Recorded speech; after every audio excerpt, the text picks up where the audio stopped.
Hello. Can you hear me? Oh, okay, cool. Okay, coffees? If you're struggling with A1, that's why. Oh, I'm only really half joking. You can hear me in the back? Cool. You can hear me, everyone else? Yep. Can you see? Yep. Out there in chat land, can you see and can you hear me?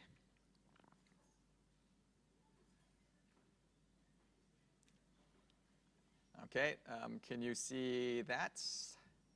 I'm going to make sure you can see everything. That's 5B. And can you see VS Code?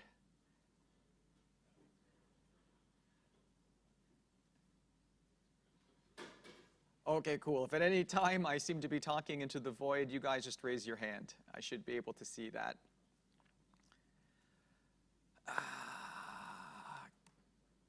Okay, so today we're going to talk about this thing we've been doing for the whole time, recursion. I'm going to tell you about the types of recursion that we're going to be able to, well, that we are utilizing. We're then going to prove a recursion computes the thing that it's supposed to compute. And we're going to do that again for something called the tail recursion. And then the second half of this lecture, I'm just going to give you like generic problem-solving advice about. We're just going to do a bunch of Haskell programming, and I'm going to work through my thought process about solving some of those, just so we can sort of define sort of a strategy, and then I'll show you how that strategy can get a little bit of leverage. Okay, so the most canonical example for demonstrating recursion is that of factorial. I'm sure all of you have seen the factorial function. What is it measuring?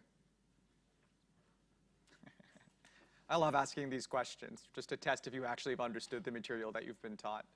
What is the factorial function for? What combinatorial structure is it counting? Yes, sir. Yeah, so you give me two objects, and I tell you there's two ways of permuting them. The first object and the second second object and the first. This is important, right? Because how many ways can you permute 0 objects? One way. Right? So today we're going to be grappling a lot with these vacuous base cases, just to show you that either it's the case that there's some like interpretation of the thing that you've implemented for which an explanation of the vacuous case falls out, like we just did, or we're going to be able to backwards engineer it. But we give the definition of factorial like this. The reason that it's called recursive is because it's self-referential. I'm saying n factorial is 1 when n equals 0. But otherwise, n factorial is n times n minus 1 factorial, right? So the fact that I've utilized factorial for defining factorial is strange, mysterious, and amazing. And the obvious way to implement this in Haskell is like this. I'm going to give you a function header that says I take numbers from A to A.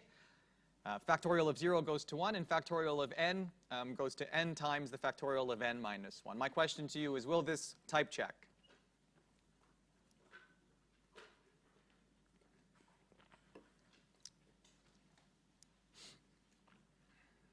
What did I teach you last week about numbers and how they're special when we pattern match? What 0 is that? Integer 0, float 0? Num 0. So does this implement? No. You need equality testing to do that pattern match. So just remember, right? Like there's really no pattern matching on numbers. You need to derive an equality class. So mostly when we're working with numbers, we're also going to have to derive a equality class. So just remember that nuance from last week, because we're going to be working with integers a lot. Okay, so let's just go ahead and correct it. There's two ways of correcting it. Either I could add the equality constraint, or just to make things a little bit more simple, let's just say, let's go from integers to integers. This factorial function is going to work only for sort of the arbitrary sized integers, but that's fine. So now Haskell knows that that 0 is the integer 0, so this is going to type check. So we're good for that. But is it working? Is this factorial function working? If I give it 3, is it going to return 6? Yeah, I think it will. Is there anything else that's sort of wrong with it, though? Is it total? No. Okay, so that's one problem. Pardon me? No, it's fine now because the integer class has equality. We know integers are comparisons. So there are some nuances in how Haskell pattern matches these zeros. So remember last week I was saying it doesn't know if it's 0 the integer, or 0 the int, or 0 the double. So just know that when you're pattern matching against numbers that you're obligated to have equality. Okay, so the other way of fixing this is to put the equality class back in, and then you do, in fact, have a factorial function that will work on any sort of number, even though we don't technically want that. Fact 3 is going to work here. What about fact of minus 1? Is this going to work? Well, what is it going to return? What is it sort of computing at each step? It's like minus infinity plus infinity, minus infinity plus infinity, right? So what happened here is that this missed the base case. So we don't call this an infinite loop in functional programming. We call this bottoming out, right? Because it's sort of like you're trying to find the minimum example, but you've skipped it. So you're just trying to find a bottom in like a bottomless pit, right? So that's sort of like divergence or infinite looping. So that's not going to work. So the bottom symbol is sort of this inverted T. It's what I was taught was the symbol for false by my logic teachers. This is a term in Haskell which refers to computations that are not successful. So there's two categories of functions which can bottom out. The first one is you just fail with errors. That's considered bottoming out or failing to terminate, right? So a function that fails with errors or fails to terminate is called bottoming out. We don't want functions to bottom out. How should we handle the bottoming out in this scenario and in general? What are some options here? Yes? Yeah, we could use the maybe data type. Factorial could be a function that maybe returns a answer. What are some other options that we have here? Yeah, we can actually return a default value for something that's less than 0, but what should that default value be? So -1 could be because you've selected a option which is technically impossible for the factorial to return. So that's like returning sort of what a Python's version of none. One more option. What's Python's philosophy when writing functions? Blame the user. Like we could just have a precondition that says if you want to use this factorial function, you have to pass me a non-negative integer. So let's see if we discovered these in order. So nothing. This is trust the user. Debugging is hard. We just basically say, I'm going to give you a bunch of preconditions. Don't violate them, or you may have divergent code. Default output, we can return like -1 for factorials. I don't like this option very much because factorial of nothing, the factorial of nothing, there is no number for which the factorial of that number is -1. So it's like technically we're returning a nonsense solution for that, which is kind of the point. But I don't like this because we're trying to implement math in Haskell. We can have an error message. I haven't really taught you how to use errors, but it's kind of like using this maybe type. Sort of maybe will allow us to return nothing. And in that case, we have the advantage of the function actually being total in addition to not returning garbage answers. But then we have all of these decorators everywhere. And you should have done some edstems by now which had the maybe data type in them. I think so. And it's like sort of hard to, like it's a little bit messy to take them out of the containers and put them back. So what we're going to do for today is just, I think, utilize option 1. We're just going to write a bunch of Haskell functions and say, OK, we're just going to assume they're not being called in properly. Because we can always take a function that's written with the number 1 philosophy here and implement number 4 over it. Right? So if you want to use maybe, you sort of make a partial function and then say we'll make it total by just sort of saying all of the domain that was missed, we'll just map that to nothing, right? So number 1, in fact, is sort of the first step for doing number 4. Each approach has its advantages and disadvantages. There's no right answer to this question. So, for simplicity, I'm saying let's pick option 2. OK, let's do option 2. So here's a factorial function. And we say that if n is greater than 0, then it's n times a factorial of n minus 1. Otherwise, if it's 0, just gets 1. And otherwise, just say the factorial is 0. 0 is another nonsense answer for factorial because there is no factorial whose answer is 0. So now if we do factorial of minus 1, we don't bottom out. And furthermore, this function now becomes total. Is this going to work? Remember how much in class 1 I said I hate using negatives? So is this going to work? It's going to get an error. Why? What's happening here? What's the order of operations? Yeah, factorial is trying to parse the minus function. Like separate these two things. So you have fact, and then the negation function, and then 1.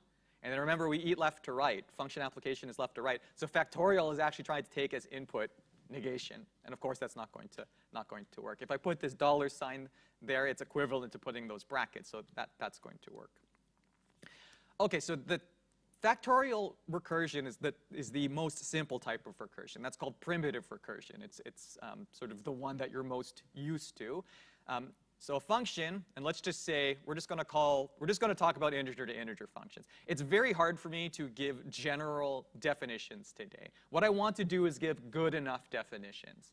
Right, so if you go to your keyboard to write me an angry email about how you want more details, remember that this is on purpose. Like, it would take me really a whole year, and we'd have to talk about Turing machines and stuff for really me to give you the actual definitions of primitive recursion and mu recursion. But again, these ones are going to be good enough. So we'll say a function, which is an integer to integer function, it's called primitive recursive. If it has some base case, usually the base case is at 0. That is, no more calls to the function are made. Right? There is some point at which the function is no longer self-referencing. And then for any n that's positive, f of n is defined in terms of fn minus 1.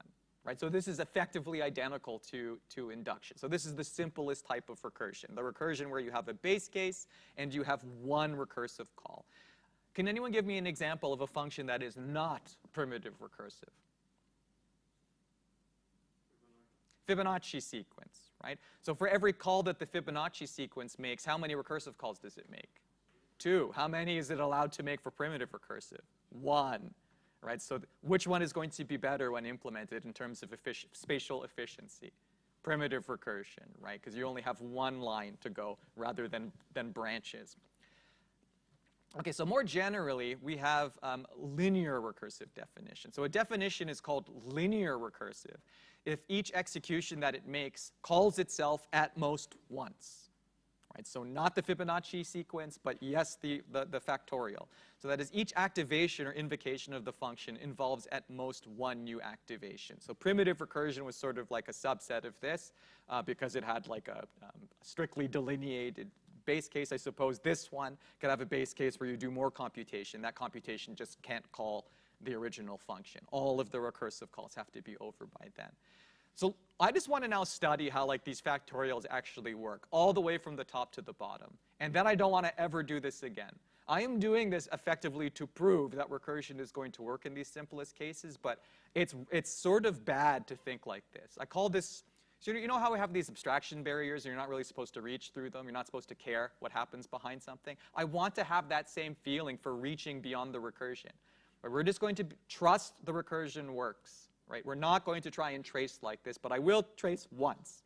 And just so I can show you how it works and then give you a bunch of the terminology that we're going to require. So here's how our fact code is going to actually evaluate. Remember, this is a rewrite system. So fact of 4, there was like literally a rule that we have here about how to rewrite fact of 4. And fact of 4 rewrites to 4 times fact of 3. That's what it will rewrite to. So you have a piece of tape, you've rewritten to this. It looks at this, and how does it rewrite this? Well, it's 4 times fact of 3. We know we have a rewrite rule for fact of 3. So that happens. It says I have a rewrite rule for fact of 2. That happens. I have a rewrite rule for fact of 1. That happens. I have a rewrite rule for fact of 0, which is the base case. So we stop. And this is called the winding phase of the recursion. Right? So we're getting all wound up. It's built up this expression that it's going to now evaluate. And now, once it has built it up, we're going to start unwinding, right? So we've sort of, in the imperative model, this is like sort of having your functions stack on top of one another and then popping them, okay? So it may make more sense to write the above in reverse order. You may be used to writing them as function stacks. So after winding, what we're going to do is unwinding, which returns the activations back last in, first out. Okay, so fact of 4, we wound to get to this statement. And now the unwinding happens like this. So what do brackets indicate in Haskell or in most languages? Order of operations, right? So the most highest, like the thing that we're going to evaluate first is the thing in the most brackets. So that's going to evaluate first, and then the thing in the brackets will evaluate, the thing in the brackets will evaluate, the thing in the brackets will evaluate, and eventually we have the answer. Right, so this building up of these stacks is called the winding phase, and then the popping of them is called the unwinding phase. The time complexity of this is O of n, and the spatial complexity of this is O of n, which is bad. right? We don't want linear spatial complexity when computing the factorial function. That can be done in less space than that. But I'm going to show you ways of mitigating this today.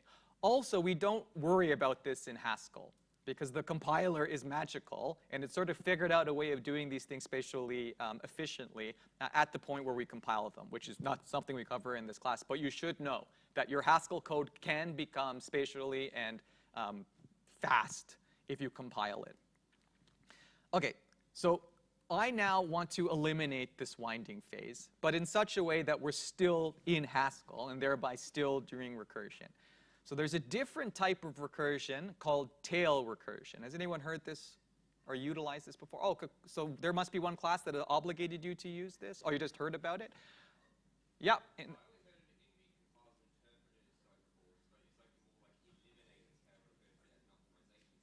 Oh, I see. OK, so I'll just so what we're going to what this is effectively, which may be attracted to some folks here, is that this is a while loop. And so who's heard the term loop invariant? OK, so like that's what we're going to do now. Come up with the analog in Haskell of while loops in loop invariance. OK? So I'm going to show you, this is a different factorial function, a helper factorial function. I've given it one extra input. And what that input's going to do is sort of like be the answer eventually. And what this expression is going to say is effectively, oh, I'm going to perform a computation by calling myself, and that's the only thing I do, and I'm only calling myself with different inputs. So like, do you see how sort of this is a different recursion than like the factorial recursion? Like you just need the one spot in memory to keep replacing that line. Right? This line is just outright being replaced by this line. There's no like n times f of n. Right? That requires a stack. I'm saying this is literally equivalent to this. Right? Just move around the inputs. You don't have to sort of recurse really. You just have to replace yourself with a different function call. So this is going to make it so that we don't need a linear amount of space complexity, but a constant amount of space complexity. OK, so the trick here is that you give your function a bunch of extra inputs, and then you have to sort of explain how those inputs are combined to give you the answer. So factorial is sort of the easiest version of this. So what I'm going to say is that I'm going to build the answer into the first input here, answer. And if the second input hits to 0, I'm just going to return answer.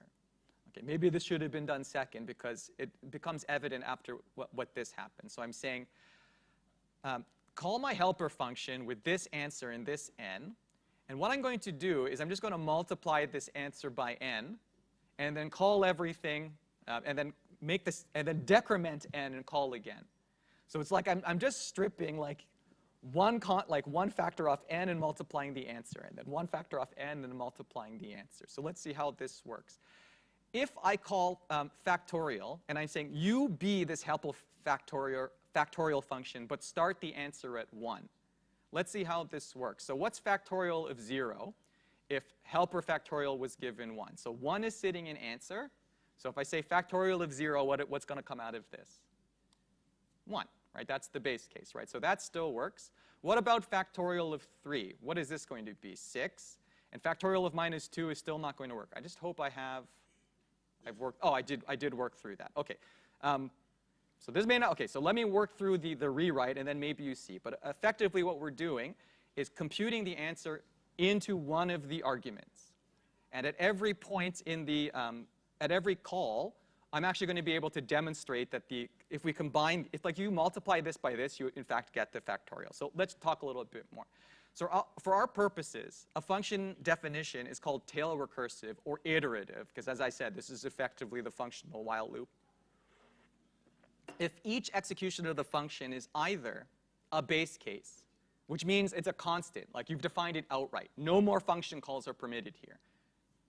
OK? So you got it, like the base case is really like this is equal to this. Or the function calls itself only with different values for arguments. This is different than the general tail recursion definition you're going to find on the web, but this is the one that I want to use. Because I'm going to say, write me a tail recursive function for doing something, and this is my expectation from that. Okay. So the last function call a tail recursive function can make is to itself. That's really the essence here. right? You're like in sort of imperative programming, you're doing a bunch of stuff, but the last call is return this function with different input, right? So the whole thing can be replaced by that. So let's look at the winding and unwinding phases now of this tail recursion, and perhaps that's going to sort of illuminate the strategy a bit more. So factorial of 4, I said, was helper factorial given the starting value 1, and now given that 4, which is helper factorial of, so remember, all we're doing in helper factorial is multiplying this first element by the second, and then recursing by decrementing the second value. Okay, so I've multiplied 1 by 4 to get this. What's going to happen here? I'm going to multiply this 4 by 3 to get 12, and that's going to decrement. Next thing that's going to happen is I'm going to multiply that 12 by that 2 to get a 24. And then next thing that's going to happen is I'm going to multiply that 24 by 1 to get a 0. And then we know that this has a base case. Helper factorial of anything in 0 is anything. So did this compute the factorial of 4? This was the winding phase. Is there any unwinding? So what we've done, in fact, is implemented a recursive function that requires no memory. Okay, so this is pretty useful to do in things like Python and C, right? Because you get to use recursion, but you get to avoid the fact that you're utilizing a ton of memory. Because in essence, this is simulating a while loop. So we're going to do a bunch more examples like this, because after this, we can actually prove that the tail recursion that we've written is going to return the value that we want. So no unwinding required, no stack required. So the time complexity of this is O of n, and the space complexity is O of 1. But there's a caveat here. I used to have a tutor who would get very angry with me for teaching tail recursion, because in Haskell, it's not set up for tail recursion. Tail recursion is super bad in Haskell. It wants you to do the primitive types of recursion. But as I said, this isn't a course in Haskell programming. This is a course in like generic functional programming and recursive strategy. So you need to know tail recursion. So it's not true that this is better in Haskell, because Haskell is a lazy evaluative system. And I'll just run through why this is going to be a super bad idea to do tail recursion. So if we're calculating the factorial function with tail recursion through this helper function, it's going to do something like this. So it's going to call this, it's going to multiply 1 by 4, but since it's lazy, it's not going to actually perform that multiplication. And then it's going to put the 3 there, then the 2 there, then the 1 there. Okay, so what we've in fact done is eliminated unwinding for factorial, but like reintroduced winding in the arithmetic, right? So this sort of, if you do tail recursion in Haskell, then Haskell is going to blow up its memory. Right, so just keep that in mind. Like if you're ever going to do Haskell programming in industry, oh, and by the way, industry people keep calling me, saying we're having a lot of problems finding people who can do functional programming. So I used to joke that this class was kind of useless, but by accident it's useful. Okay, so they actually want to come and give a talk at the last lecture to try and convince some of you to get jobs with them. And I've said yes. Yes? Is it possible to force Haskell to be easier? No. That would be a really weird button, right? Like to say, just start evaluating all of it. Because like that you'd have to go into the compiler and tell it to do everything totally differently. Is there a way to force this particular calculation to happen immediately? I don't think so. Like I'm not aware of any function like do this. Yes? Shh.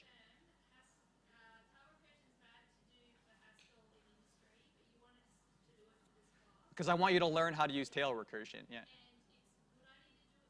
It's really good idea to do it in Python and in C especially, because you only need one block. You're working in one block of memory. You're just overwriting that memory. Yes, sir? Is there a performance disadvantage to doing tail recursion over primitive? In Haskell, yes. Yeah. In generic imperative programming, I wouldn't think so. Yeah.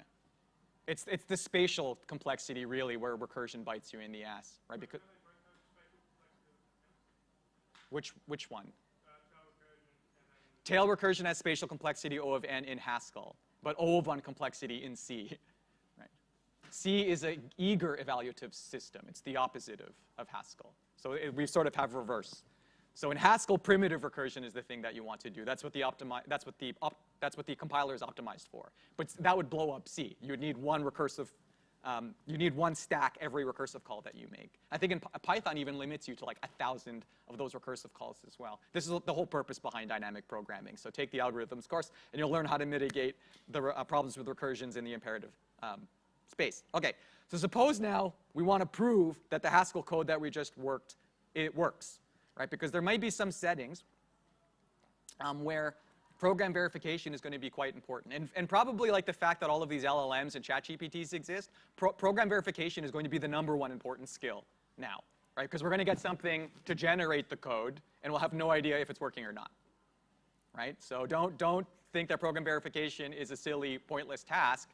I think probably this is going to be the #1 task moving into the future. Okay. So for primitive recursion, it is super easy to prove our code, right? Because effectively, what we've done is just implemented an induction. So just do the induction, and then your code will be proved. So here's the sort of linear recursive factorial function that we defined. 0 sort of maps to 1, and n maps to n times factorial of n minus 1. I'm just going to go ahead and prove that this works. Now, this is a little bit tricky, because there's a script n here. Okay? I'm saying fact n, the Haskell program, is equal to n factorial as defined by mathematics. Right, so this is sort of, like your tail recursion proofs are always going to have some bizarre statement like this. Like this equal can actually be equal to some type of statement. But again, like this is n factorial, mathematically defined, should be equal to factorial of n. And let's prove this using induction. So here's my proposition. I'm saying the proposition n is that factorial of n is equal to n factorial as defined in math for n and n. The base case is p0, right? So the left-hand side of p0, so this is p0, which is equivalent to this equation. So the left-hand side of that equation is fact of 0, is equal to 1 by definition. Right, definition of that of here, right? Factorial of 0 is 1. That's what we wrote. So by line 2 is what you would say in your proof. Which is equal to 1 by definition, which is equal to 0 factorial by the mathematical definition, which is equal to the right-hand side of p naught, right? So we've proven that this equation holds. All right, so therefore, p naught. So that's the base case. Induction hypothesis. Assume that this Haskell function works for p of n. That is, factorial of n is equal to n factorial, right? The program is equal to the mathematical definition. Okay, so I just have to show that this is equal to this. So the left-hand side of Pn plus 1 is factorial of n plus 1.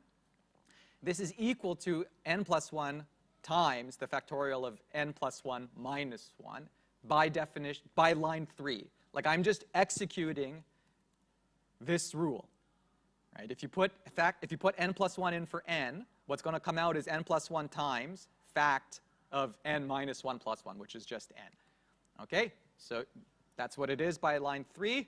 This is what we get after a simplification. And I'm just going to say this, right? Because every year I'm going to get asked, like, how much do I have to prove? And specifically, oh, do we have to prove that, like, n plus 1 minus 1 is equal to n? And it's like, yeah, technically speaking, yes, you would. But that's too much in the weeds, right? So I'm going to give you this tool where I'm going to say, like, you can just take stuff for granted. Like, I'm going to say, technically speaking, I have to prove n plus 1 minus 1 is 0. But, like, no, I'm not. I'm taking that for granted. Now, you can utilize this because I want every single line to be justified. Every single line, right? Even if it's just like this is obvious, okay? But if you take something for granted which is not exceedingly clear or, like, too much, then you're going to get knocked for that. So just be very careful. You can always ask on the EdStem, but, like, generally speaking, yeah, like stuff like adding, you can take for granted. Okay, so that worked out. I'm just going to keep going. The induction hypothesis now says that this actually is n factorial. So that can be properly replaced. This is kind of weird because this is a slice, right? This is n plus 1 times the function. So I'm saying we apply that function, and what you get is n plus 1 times n factorial, right? There's a little nuance here. This is a function application. And this is actually the result of that function being applied. So we get n plus 1 times n factorial, which is n plus 1 factorial by definition, mathematical definition, which is the right-hand side of Pn plus 1, and therefore Pn plus 1. I'll never have you basically do this because it's very trivial. Like, it almost seems like we've done nothing here. But it is interesting doing, oh, and the conclusion, therefore fact of n is equal to n factorial by the principle of mathematical induction. That's not the interesting one. I just wanted to show you, look, like you're doing a recursion, a linear recursion that's effectively the same thing as doing an induction. The real strategy here is you're given a problem, and you normally prove the problem has a solution inductively, and then take that inductive solution and make a recursion. This is exactly what you're doing on A1. That tiling example, you're going to implement that on A2. But you should know how to implement it on A2 because you've worked out the recursion already by doing the induction. And furthermore, you have a proof that the thing that you are going to implement will work, which is pretty cool. Okay? Okay, so the tail recursion is sort of, it's not an inductive way of proving these recursions. It's leaning into the fact that we have like rewrite rules, so we're just going to exploit these rewrite rules. So we're going to do 2 of these, and then I'm going to have you do a tail recursion in tutorial this week and next week, actually, just so you can get used to it. And then we're going to give you one on your assessment. Okay, so for correctness checking, a tail recursive algorithm, what we need is an iteration invariant or loop invariant. This is a condition or property of the algorithm that is true regardless of what level of winding that we're at. Right? So it's like you have a loop and there's something that should be true in that loop at any given time. It is typically an assertion of how the parameters are combined to produce the desired answer immediately. Right? So that is to say, my claim is that this is going to be equal to the factorial eventually. And therefore, there should be some way of combining these inputs to immediately compute the factorial. Can you see that? Is there any way of combining these inputs immediately, combining the inputs so that the answer is immediate, that we don't have to go through this recursion?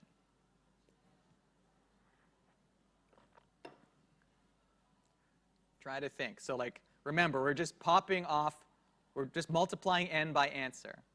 Right? So if we were to do this, if we were to start doing this, like, and you look at the steps partially, what's always going to be in this position? Like if we're doing 7 factorial, in that position maybe something like 7 times 6 times 5. And then what remains is 4. Okay, so what I'm going to try to say here is that answer times n is equal, like this is going to be equal to answer times n factorial, no matter where you're doing it. And do you see how I'm using the factorial function here? Like this thing on the right-hand side isn't a Haskell expression. This is a logical expression. Right? I'm saying, oh, helper factorial answer at n is always equal to answer times n factorial. Right? This is some property that is going to be true about this function at any given case. Let's go back and check that that's the case. Actually, let me see. I think, oh, let me just grab this. Okay.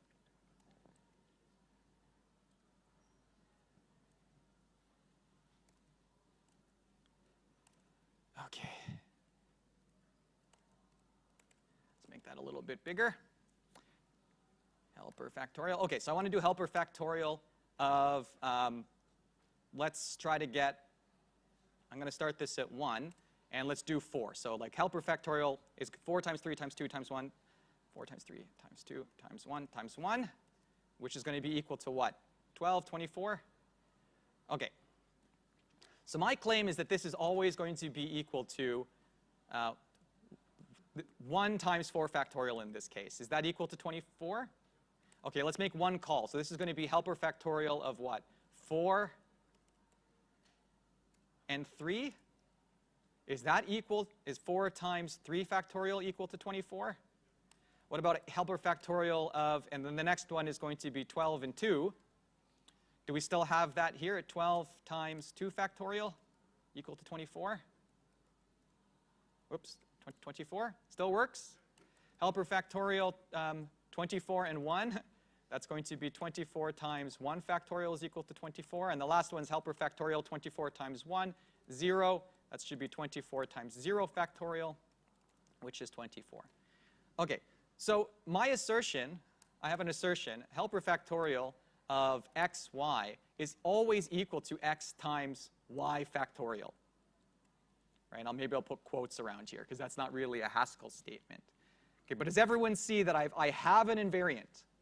I have something that's true about this function no matter where it's called. But if this is true everywhere that it's called, what is true at its base case? What is true here at line 3? So if I put a 0 here, right, or we're going to get back x in that case, right? Okay, so remember that. So let's go back to our proof. Okay, so what I need to do now is I assert that I have a property of this function, and the property is effectively, this is how you compute the answer immediately, given my function input. My function input is sufficient for computing the answer, so I'm just going to do it for you, like non-iteratively, like in any manner that you want. And now what I need to do is show that this holds at every line of definition for the helper factorial. So let's just do that. So I want to show that this is true at line 1. Okay, so what is the left-hand side of line 1? That's helper factorial of answer in 0. That's going to be equal to answer times 0 factorial by this, which is equal to answer times 1, which is equal to answer. So did we confirm that line 1 satisfies that condition here? Yes, because I've demonstrated that if you replace this with this, it is equal to answer. Cool. So line 1 is verified, right? Like we've verified that this is true for line 1. Can we verify that this is true at line 2? So the right-hand side of line 1 is answer. So this time I'm going to sort of move in the other direction. Oh, sorry, I haven't finished with line 1 yet. The factorial of answer 0 is equal to answer times 0 factorial is equal to answer times 1 is equal to answer. Okay, so I've proven that the left-hand side of 1 is equal to answer. I'll do that with the right-hand side. So the right-hand side of 1 is answer, which is equal to answer. So therefore, left-hand side of line 1 is equal to right-hand side of line 1. So line 1 holds. Okay, let's do line 2. So what's the left-hand side of line 2? That's this. And I'm saying that this is equivalent to this invariant. So let's just keep looking. So this is equal to, let's take a look now at the right-hand side of this. So here's the right-hand side. And if I put it through this invariant, I'm saying that h factorial of n times answer and n minus 1 is equal to n times answer, right? That's the whole first position, and n minus 1 factorial, which is equal to answer times n factorial. So is it the case that this holds at line 2? So does this the case that this holds everywhere in our function? Yeah? Okay, so let's look. So our iteration invariant is correct, and thereby we have concluded what? That if I give helper factorial 1 and n, that is going to be equal to 1 times n factorial, or n factorial. So what I have in fact demonstrated is helper factorial seated at 1 given n is equal to n factorial. Proven it. I have proven it, right? Because this is a rewrite system, right? So if you have a tail recursion, and basically you start here. If you can figure out the iteration invariant, then you get the tail recursion. I know this is sort of backwards, but recursion is sort of weird like this, where like no matter where you attack it, you'll eventually solve it. We're going to do more of these examples. I think this is something where you should just have to do a bunch of examples for it to start making sense. Okay, so this proves correctness of the algorithm, right? Because at any given point of this algorithm, helper factorial has this invariance. In particular, if we call it with 1, it has this invariance. So if it terminates, it will return the answer. But like, what's the second thing that we need for program verification? The program has to return the right answer and what? Terminate. Have we yet proven that this program terminates? How could we prove that this program terminates? Pardon me? That's, yes, but how can we prove that this function reaches the base case? Yes, sir.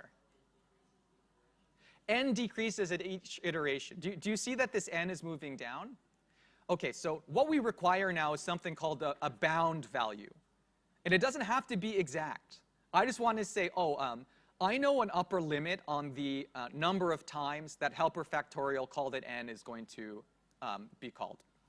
So this bound value is something that is a property of the function that you're calling, that you want to always be non-negative, always be decreasing, right? Monotonically decreasing, not the weaker non-increasing.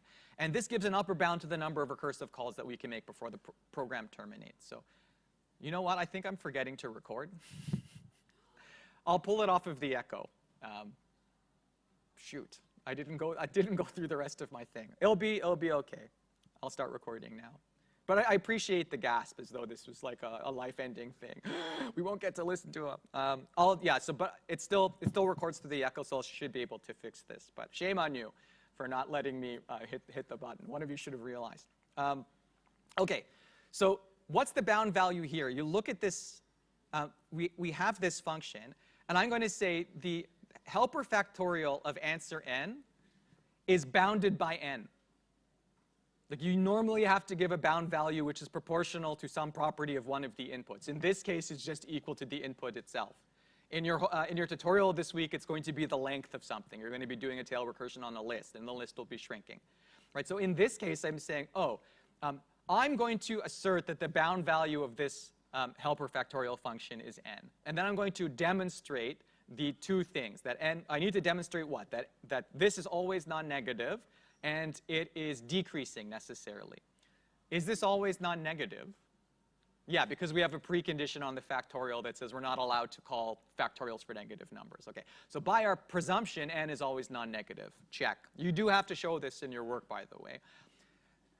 2, okay, so the bound value of factorial of the left-hand side of 2 is equal to n. What's the bound value of the right-hand side of 2? Well, it's n minus 1. Because that's what we said it was, the second position. Is n strictly bigger than n minus 1? It sure is.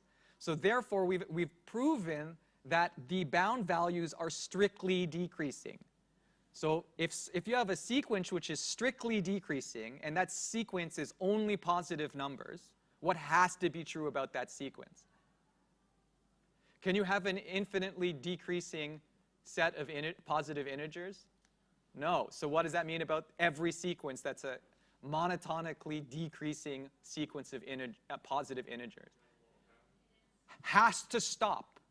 Has to be finite. So what have I proven here?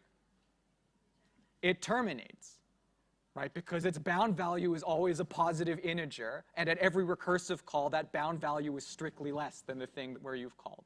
So the only consequence now is that the bound values are decreasing until they hit the lowest integer, at which point the function has to stop calling itself. So we've proven correctness, and we've proven termination. For something quite simple, but this is going to be a strategy that's going to be more widely applicable. We'll do it for powering. Okay? So we'll do one more, and then we'll move on to sort of the practice part of the lecture, something more Haskell programming, a little bit more fun. So consider the primitive recursive definition of exponentiation on naturals in Haskell, right? So this is, I'm going to say, let's take x to the power of y.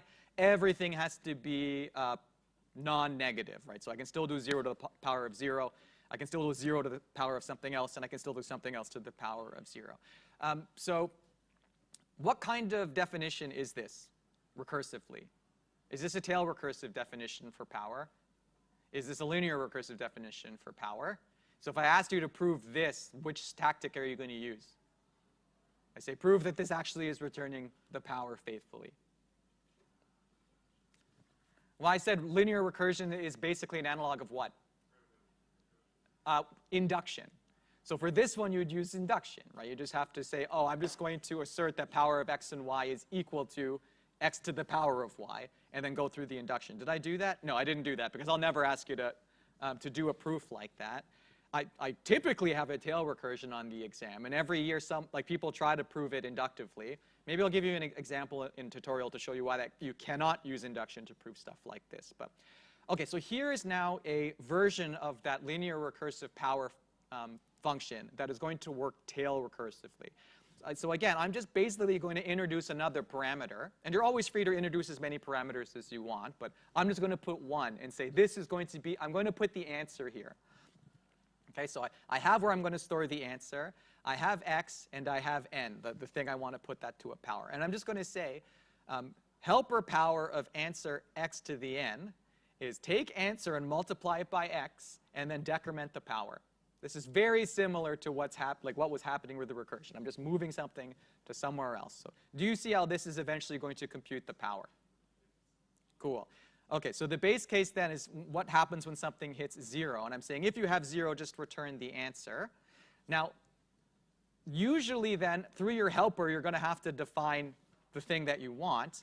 and seed your helper with an initial value. So this is like the base case in some sense, right? So since we're doing powering here, I'm going to start this answer at 1, right? Because anything to the power of 0 is 1. So x to the power of 0 should be 1 for this to be correct. So therefore, we should initially pass this helper power function a 1. Can anyone give me the iteration invariant here? How do I get the answer to this question immediately by combining those inputs to the function? Right, so answer is is partially storing some power of x. So it's maybe like x to x cubed. Right, so suppose we wanted to do x to the power of 5. At some point, this would have x cubed, and this would have 2 in it. How can I combine those things to get the answer immediately?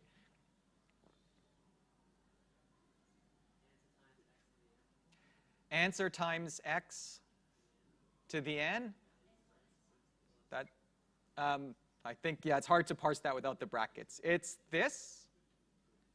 So answer has the partial it has like some of the x's multiplied, and then these are the rest of the x's multiplied. So my assertion is that this is always going to satisfy that invariant. And if it satisfies this invariant, then in particular it satisfies it here, which means that if I put a 1 in here, that h power of 1 x to the n is equal to x to the n, right? Which is the thing that I want to prove, that it's faithfully returning the exponent. So we just have to show that this holds at 2 and 3, and then we'll be done. So let's go through that. So it is fine, and indeed the point that the right-hand side of this iteration invariant uses a function power. Like, this seems weird that I have function power in here, but like it is defined mathematically. That is the thing we're programming into Haskell. So there's really no way around this. I'm saying the mathematicians have defined a function, which I am claiming that my function in Haskell is computing. So recalling the definition of h power. So here it is. We must show that at each line of the following, this iteration invariant holds. Okay, so here's the iteration invariant. Let's start with 1, and that the process is always effectively the same. Let's look at the left-hand side of line 1. That's this.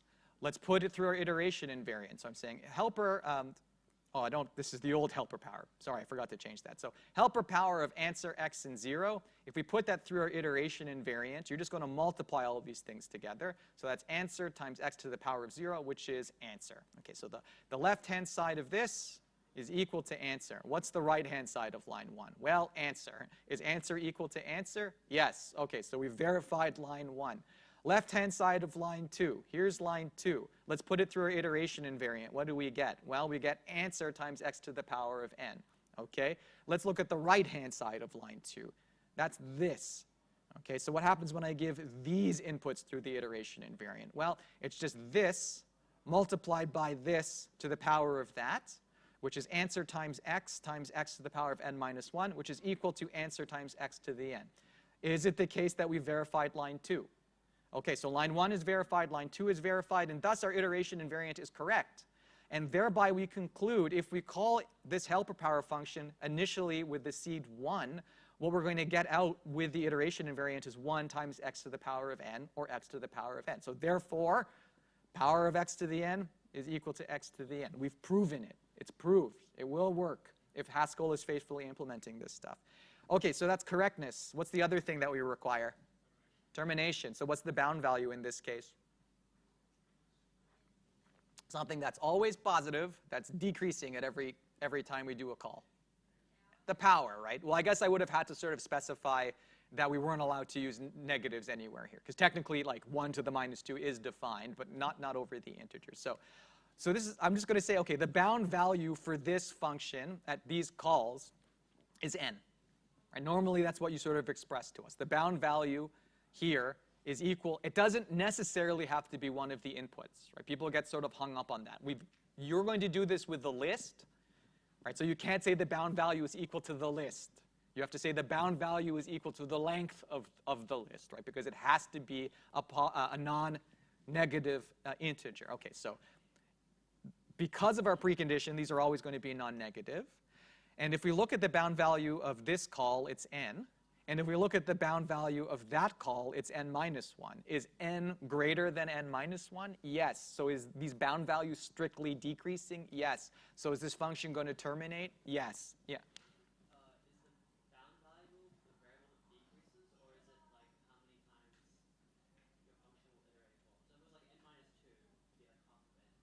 I could do 2n in this case, and it would still work. But is like Yeah. the bound variable like n over 2 or n if n increases by 2 is 1? It's whatever you claim it is.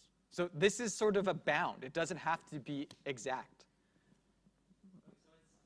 I could multiply this all by 100, and it's all still correct, right? I can say that the number of h power of x cubed is going to do no more than 5,000 iterations. It's going to do way less than that, but it's still bounded. And provided that bound keeps going down so that the last one is 0. Yeah. So that's the other thing. Like, this is like complexity analysis. Don't try to get a sharp bound. You need any bound. Any bound will suffice as long as it's decreasing, and you can prove that it's non-negative, right? Because it will have to hit 0 in that case, right? So you don't have to literally have a count of how many iterations is going to happen. That's a good question. Savvy? Okay. Mutual recursion. So that's when two or more functions are defined recursively in terms of one another. You may have not seen this, but the only thing that's sort of important with recursion is that you're calling something on smaller input. There's a really nice problem that I give every year on arithmetic on polynomials, and that's going to require you do mutual recursion in a very clever, satisfying, elegant way. But here's just the simplest example. Like, I can have a function that determines if a number is even, and another function that determines if a number is odd, and they can be defined in terms of each other. So I can say 0 is an even number, and n is even if n minus 1 is odd. Right? That's a totally fine definition of even. And I can say odd of 0 is false, and n is an odd number if n minus 1 is an even number. Right? So these functions have been defined mutually through one another, but it's going to be fine. Let's do a trace. So let's trace n equals 4, which should return true and apply to even. So is 4 even? Well, it's 4 is even if 3 is odd, if 2 is even, if 1 is odd, if 0 is even, which is true. Right, so here you have two functions which are defined in terms of one another, and it's totally fine. And we're going to be doing a lot of this later on. So you can use mutual recursion to try to extract the even and odd elements of a list. That's a little bit of homework for you. Okay, so that puts a close to that. So the learning objective from this lecture is to be able to be given a problem for which you're going to solve tail recursively, and in addition to that, prove that the function that you wrote is correct and terminates. Right? So I think this year you're going to be given, I think it's variance that we're going to have you do tail recursively. It's something like, it's either variance or something else from statistics like standard dev or something like that, or average. But in any case, we're going to have you compute a property using tail recursion and then prove it like this. So this will sort of something that you actually have to sort of go to tutorial and try. And at that point, it's going to start making a lot more sense. But really, what you have to think of is I have a function, a tail recursive function. My claim is that the inputs are sufficient for computing the thing that I want. So I'm going to just sort of do a computation now to say how to get it immediately, right? And not have to use recursion, just in any way that I want, even with like English descriptions, which is what you're going to find in class in tutorial this week. So any questions about this? Because then we'll just move on and sort of do work, like do some Haskell programming. Okay, so let's do some Haskell programming. Okay, so recursion, advice and practice. See, that's the one I didn't do. I got distracted. Okay.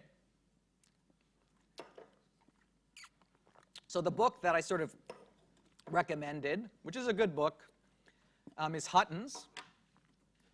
And in that book, he sort of gives this prescription about how to approach sort of programming in Haskell or recursively generally.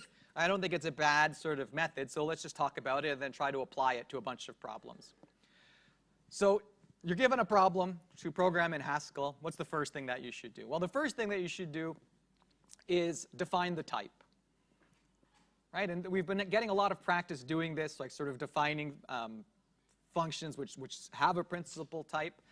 But normally, you have to give a lot of thought to this when you first sit down. So don't brush over this. Okay, so first we define the type. And then once we define the type, defining the type should induce edge cases, right? So if I'm saying, oh, as input we're taking lists, then it's like, oh, okay, so immediately I have to worry about empty lists. Or, oh, I'm taking in positive integers. Oh, so immediately I have to worry about what happens at 0, right? So once you define the type, edge cases should become apparent. once you find those edge cases, some of those edge cases should be the obvious base cases. So for that list example, not only is the empty list an edge, it also is the thing that you should use for your base. And you should realize that and then try to give those bases definitions. And then for non-obvious base cases, you should try to sort of backwards engineer them. And we'll do some of that today. Define the inductive cases. So this is very important. So you have your function, you're writing your function, and you just assume that it's working and call it. And then all of the work of your function then becomes, how do I then take the answer to the smaller problem and connect it with the level I'm at to solve the problem at this level?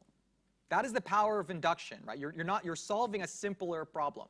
It is a simpler problem of taking the solution already and connecting it with the level rather than solving the whole thing generally, okay? So this is going to be the analog of sort of proving your induction. That's the hardest part. The hardest part of recursion is writing the recursive step. The hardest part of an induction is actually proving Pn implies Pn plus 1. In both cases, you have to figure out how to take the partial solution and make it whole. And then once we've done that, you want to do refactoring like you would in any other programming language. Except in Haskell, you can always really sort of refactor quite a bit because we have a lot of higher order patterns, which allows us to sort of have very compact code, almost overly compact code. Okay, so let's apply these steps to a bunch of simple problems, and in the end, maybe it's a little bit more complicated problems. But some of these problems, as you may be realizing in your homework, are a little bit harder to deal with in the functional paradigm at the moment. So let's create a function for product, a function that takes a list, and I want to return the product of the elements of that list. So what are the steps here? What is the type of this function?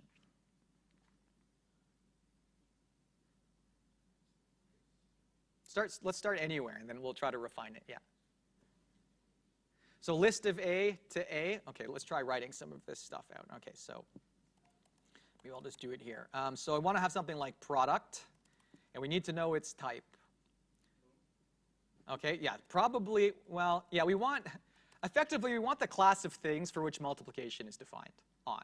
Like I want all the types which have product on them, and I believe that's just number or minimum number. That should suffice for now. Although if there is a class of all product types, that would be better. Okay, so we need to take lists to scalars from that list. Okay, that was step one. Step two. So we have a type now. Did that induce any edges? Okay, so what are the edges of these types? What's the edges of list type of A? Empty list. Okay, so we better care about the empty list. And then I guess we have the empty list. We also know we have like a generic case here as well. Okay, what should this base case be?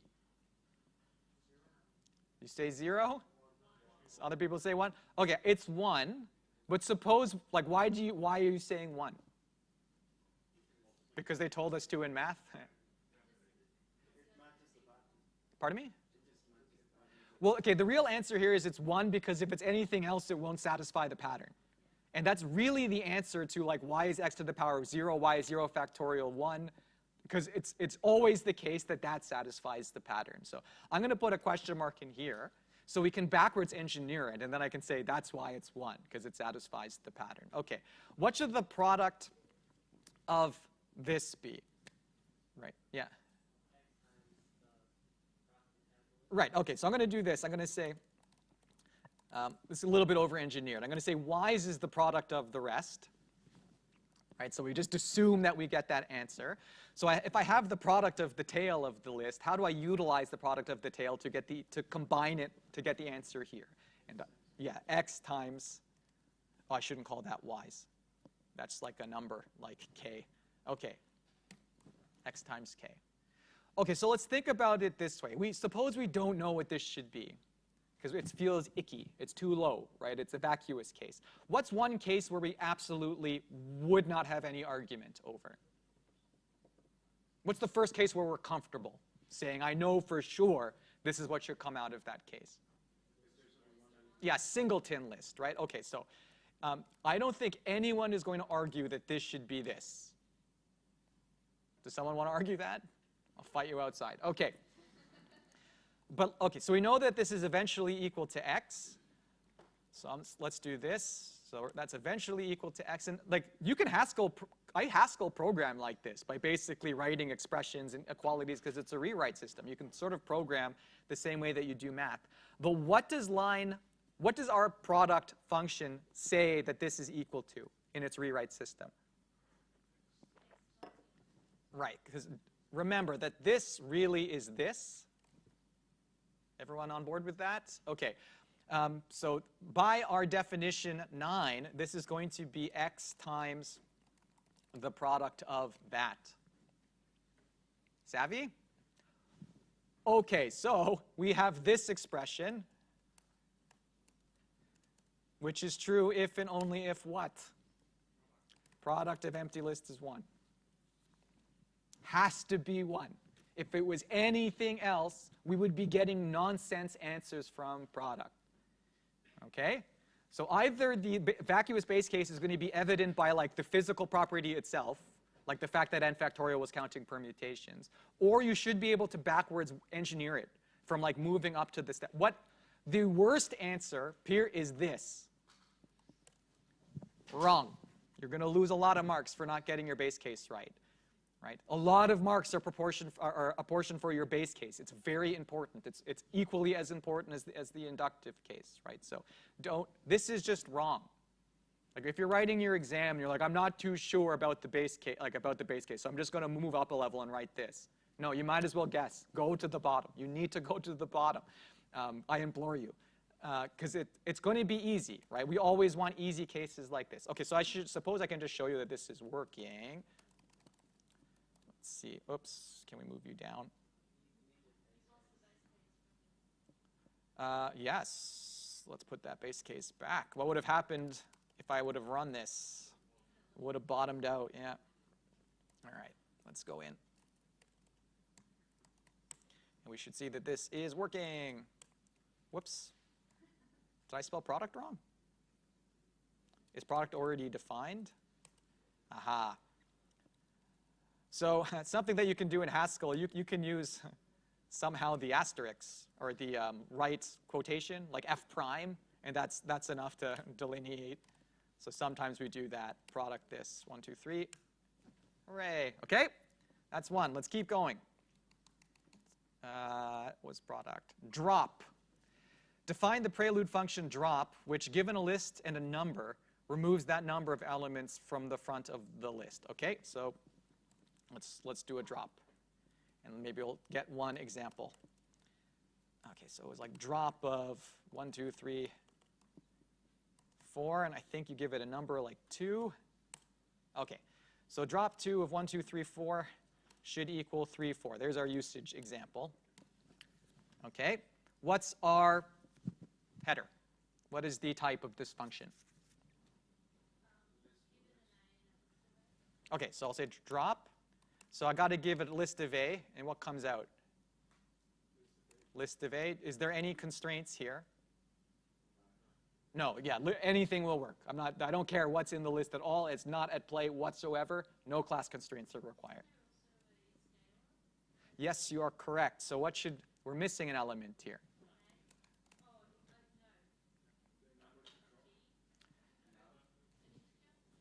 Yeah, I'm going to say integer. Yeah, I kind of wish Haskell had a positive int type. But what does drop do, actually, if I try to give it a negative? Oh, okay. So you can see what, like, the philosophies that I delineated in the first half of this lecture are at play here. They just gave it a default value. Yeah. I think you get an empty list back. Yeah. Yeah. We went through all of this last week. Let's just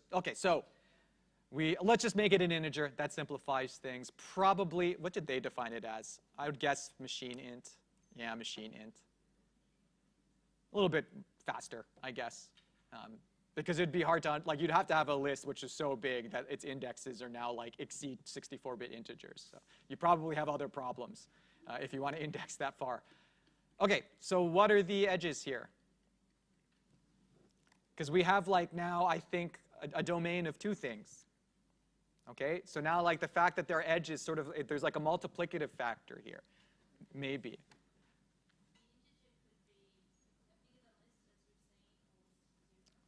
Yeah, 0 I think is certainly one of the edges here. All right. Yeah, empty list is another. Go away. I don't know why this. Okay. Okay. Yeah, hold on. Okay, drop 0 from anything. We need to figure that one out. What happens if the list is empty? We need to figure that one out. And like maybe it's like an exceptional special case if we have those. I'm not saying they will. I'm just saying as the first step, you should really sort of consider that you have all of these possibilities. And then we can remove the ones that are sort of like redundant if we need to. Okay, so I think by here then, like I just properly have like a number, and I can split the list like this. So let's work on the general case first. That's probably the easiest. So how can I drop k things from x cons x's? Yeah.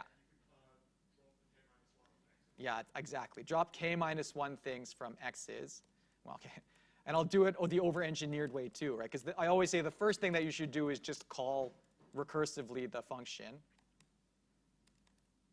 So there's our recursive call. Works by magic. Oh, maybe that word's a little bit triggering for you guys at the moment. Works by elves. Okay. And then we want to use it. So, okay, it's like its usage here is kind of trivial. That's the answer. Okay. So induction case, sort of, that was the easy part. Now let's think of some of these edges. What does it mean to drop something from an empty list?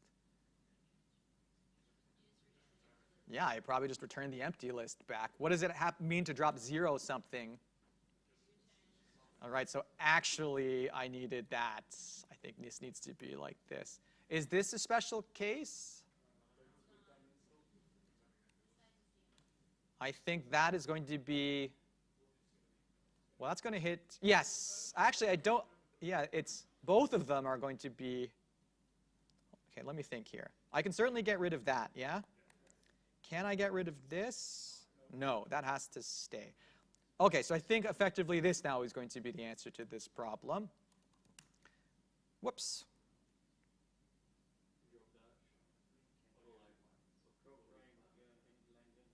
What, sorry? Oh, drop dash, sorry. Boy, I don't know why it's complaining there then. Okay, let's drop 3 from 1, 2, 3, 4. Cool. Let's drop none from here. Also works. Let's drop too many. Great. Let's do an edge case test.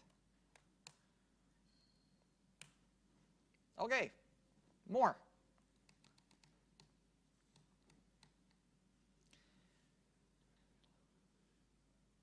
Define the prelude function initial, which removes the last element from a non-empty list. I don't like this because, like, for one, we're not supposed to sort of work with finite lists. But okay, in this one, it is in the, let's see if they warn us about this. Oh, no, okay, we're fine to use initial. So let's define initial. Removes the last element from a non-empty list. How can we do that? Okay, so what's the type here? Yeah, we're going to have to, well, we'll have to discuss these things. I'm not even assuming the list is finite because I'll try to reverse an infinite, I'll try to do this with an infinite list. It's just going to take infinite time. Right? That's totally fine in our model. Okay, so initial, what's the input and output here? Yeah, take a list and return a list. Is there any constraints? Do we need to do anything with the inside of this list? No, okay, so I don't care, right? The thing inside the list is irrelevant to me. Okay, so what are our sort of weird edges now? I believe probably that is a weird edge. But does that even make sense? Yeah, so I'm going to do this, okay? So what really is the edge here? Singleton list. Right? Because if we exclude the empty list, then the next thing is the singleton list. And actually, that's that. Okay, so what's the initial of the singleton list?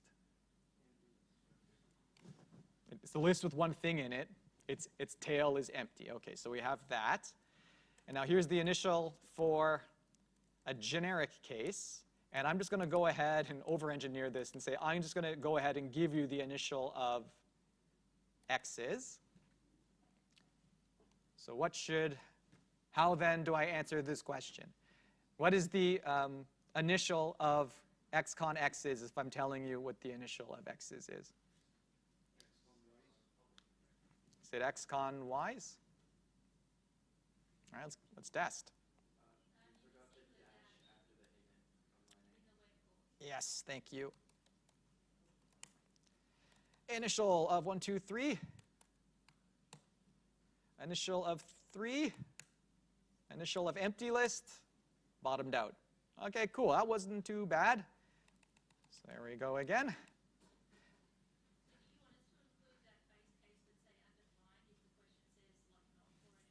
I do, because you'll get warnings about unmatched patterns if you don't include them. So it depends how irritated you get by these warnings. I get very irritated by these warnings, so I put them in. But it also helps with my thought process to be like, oh no, this is outside the actual domain of this problem. Because if you wanted to take this and make it total, then you would actually need this case to put nothing there. Right, so that's what I was trying to say before. In order to use the maybe data type to take a function that's non-total and total, you sort of have to start by making the half-working function first. Okay. Only using addition, give a recursive definition for multiplication on non-negative integers. All right, so that's the thing. You're gonna give me two non-negative integers, x and y. So I think, can I define multiplication? Okay, let's do multiplication, or maybe even mult. There's no mult. Perfect. Okay, so I want to multiply like 3 and 4 to get 12. Okay, I want to multiply x by y with the preconditions x and y are greater than or equal to 0.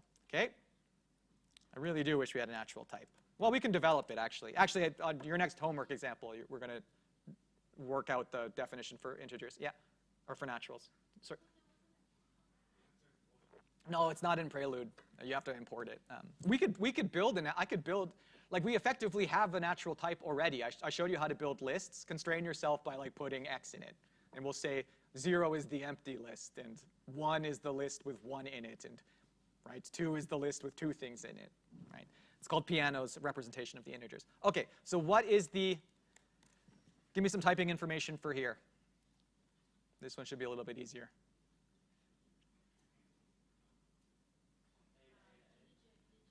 Oh, right, so we want to multiply anything for which addition is defined over. Okay, let's do that. So I want numbers, and then I want to go from A to A to A. Yeah, but this isn't going to work with floats. Okay, so I'm just going to put integer to here. Because I not only do I want a type with product defined on it, but I want it to be enumerable as well. It can't be a float, because I need to sort of decrement. I will never hit a base case. Okay, so if I'm multiplying numbers together, we're going to have like a generic case like this, something like this. But what are the edges here? Well, I think one of them is 0 times anything. Another of them is anything times 0. And I think we're comfortable enough with this. What should 0 times something be? Why? Because it makes the pattern work, right? Like, and that's what we're going to deduce here. But I love asking that question subsequent to people saying something really confidently. Why? I don't know, they told me, right? Well, because that's the thing that makes the pattern work. If it was anything else, multiplication wouldn't have the properties that's required of it. Okay, so what recursive call should I make here? What should I get for free? You get to call multiplication on anything smaller than the input here. What should I get?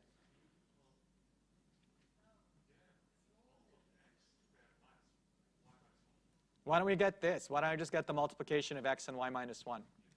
Okay, so how do I use z now to build the multiplication? Yeah? Because if we think about it this way, what is 3 times 4 is effectively the same thing as 3 plus 3 times 3. So that's effectively what I've implemented here. Okay, let's see if this works.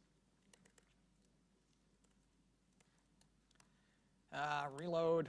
Can we multiply 4 and 2? 23, 92. Okay, but let's do this now. Suppose like we were really arguing about this. How can I backwards work this out? Okay, so let me do the second one. So I'll just say, we know that the multiplication of x and 1, no one would dispute that this is x, right? Okay, but if that is x, this also has to equal to this call, right? So this is going to be x plus the multiplication of x and y minus 1.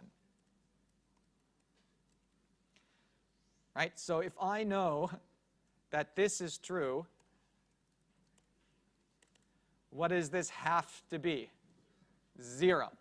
And therefore, something times 0 has to be 0, so it satisfies the pattern.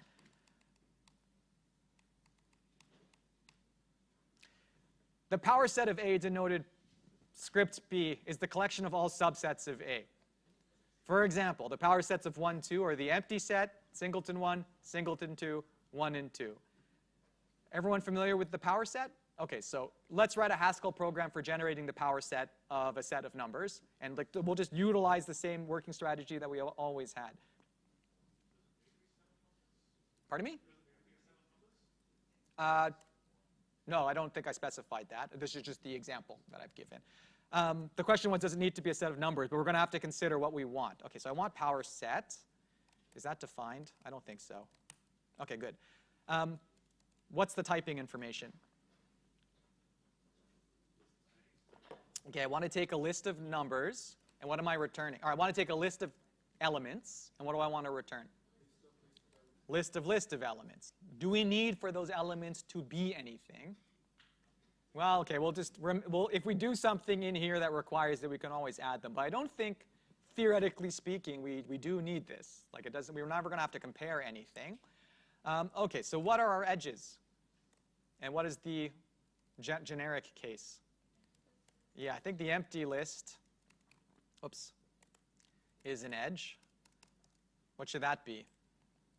Well, maybe we'll work it out. Well, yes, it is the empty list of the empty list. But why? So we'll work that out. Okay, so generic case is this.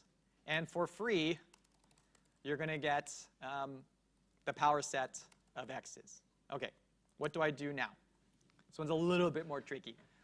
Whoops.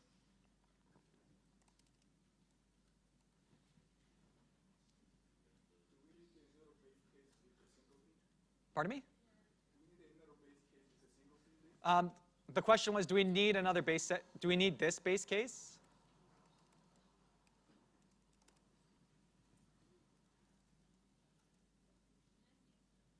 Why would you reckon we need that case? What do you mean?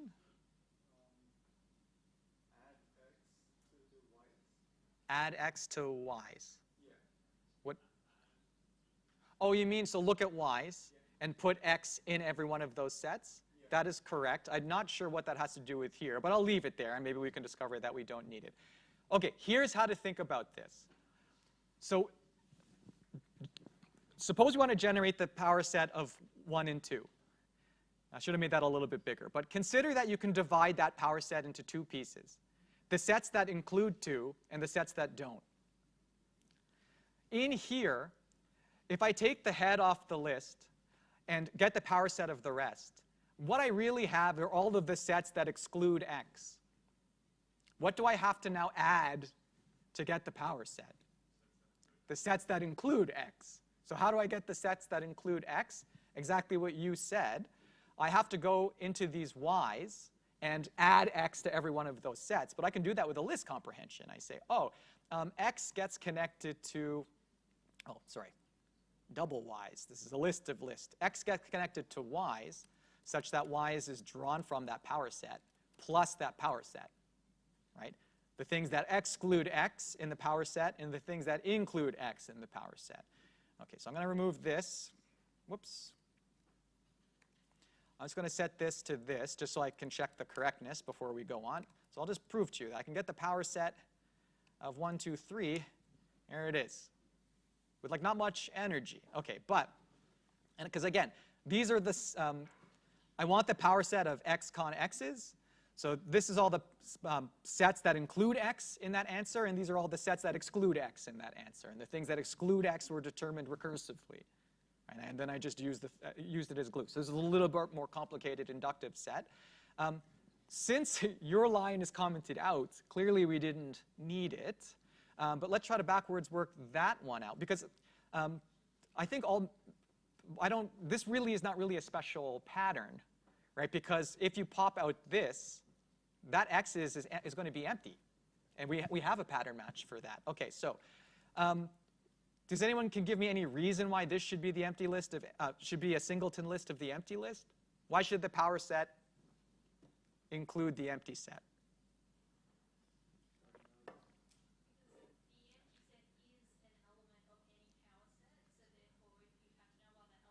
Yeah, I'll say it like this. Given any set, is the empty set a subset of it? Every set, including no set, right? So that's why it's appropriate to put it there. So that's like the sort of mathy way that you can work it out. But let's just work it out sort of by going to the next level up, which is comfortable to us. So what should the power set of 1 be? What are all of the subsets of that set? The empty set is one of them. And 1 is the other one. OK, so in order to get that to be that, we had to do a recursive call. So this was like this, one like this. So we have to get the POW sets of, OK, so it's going to be this, unfortunately, where Y's is the power set of, OK, I have to do this. Set of this. And this should be the POW set of this. But you see how like working in Haskell is like kind of like doing math? OK, so we want this to be equal to that. So what, do I have an extra brace here? I think I do. Oh, no, I don't. OK. All right, so there are 2 lists in here. All right, so this is going to be, I think that was 1. OK, so how does this return 1? What do I have to attach 1 to in order for this? OK, let's just look at this one. This has to equal 1. How can that equal 1? Well, this can only equal 1 if we generated this pattern, which had to, and then so that had to actually come out of this, which means that has to be this. Yes? And therefore, this. OK? So you can always work out the vacuous case by going to the first case that you're comfortable with and backwards engineering it. And you're obligated to. Right? Or just utilize the, there's like sometimes some property that the thing that you're implementing has. And you can just sort of work it out mathematically, right? So, but do either. So there's always recourse for generating the vacuous case if you need to. I think this next one's a little bit, there's like, OK. Quicksort. This one's always the fun one to do. Everyone's familiar with quicksort? OK, so we want to be able to sort a list. So let's think about this. Quicksort. What is the type header for quicksort? OK, so we want to sort lists, right? So it has to be a list, and I want to return a list, but we're doing something. Yes? I need to be able to compare the members of the list, right? And what kind of comparison? Like, which one's bigger? Yeah? OK, so I believe that's the ordered type class. And we can just check, like, what do we get? What do we get if we do order? Whoops. Order. Do we get... Yes, less than and less than and equal to. So we're off to the races. OK, so we did absolutely need this class constraint. I think maybe what's the edge in this case? Should be obvious now. How do you sort the empty list? Perfect. OK. OK, so here's the generic case. Who can describe to me what quicksort does?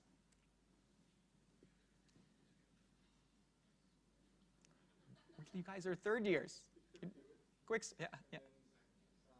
everything less than to the other side. Yeah. And put everything greater than the other side and sort the OK. So the name of the game is we want to call quicksort on something smaller, right? So this is how we're going to create two smaller lists. You're going to take a random element out of the list, and then collect all the numbers less than that element, and collect all the numbers bigger than or equal to that element. You have two lists, guaranteed to be smaller than what you started with. And then how do I sort those? With quicksort. And then the same thing keeps happening. OK. So I said the pivot could be random. So I'm just going to say the pivot is going to be the head of this list. It's right there. Why not utilize it? OK, so what do I need to do? I need to create some other lists. OK? Where I'm going to say y's is I'm going to collect all of the elements bigger than the pivot. How do I do that? How do I collect all elements bigger than the pivot? Using a list comprehension. I want to collect all x such that x is drawn from, I can use y's if you, no, well, OK. X such that x is drawn from x's, and x has to be greater than, or sorry, less than, I'm losing my mind. I should use the pivot, yeah. OK, that's why I'm screwing up. I'm going to put this back to x, because I'm so used to it being like that. So this is going to be y such that y is drawn from x's, and it has to be the case that y is less than x. OK, I'm also going to do that, but for bigger. OK, and equal to. I'm not saying that the list elements have to be distinct, right? So I don't want to lose all of the things that are equal to the pivot. OK, and then we have the pivot itself. So then how do I sort this list?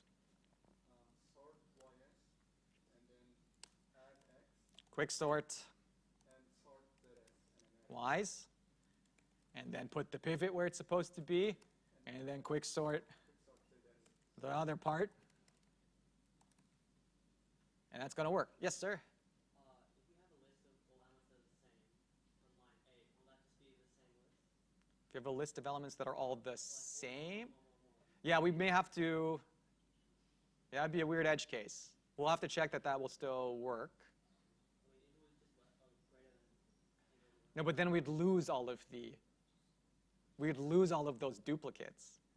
But I think maybe that's a good, OK, that's a good point. OK, but let's just check this out, what we got. Because this certainly will work in the general case.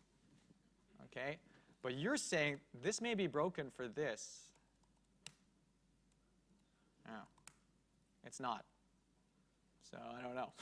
Let's try this.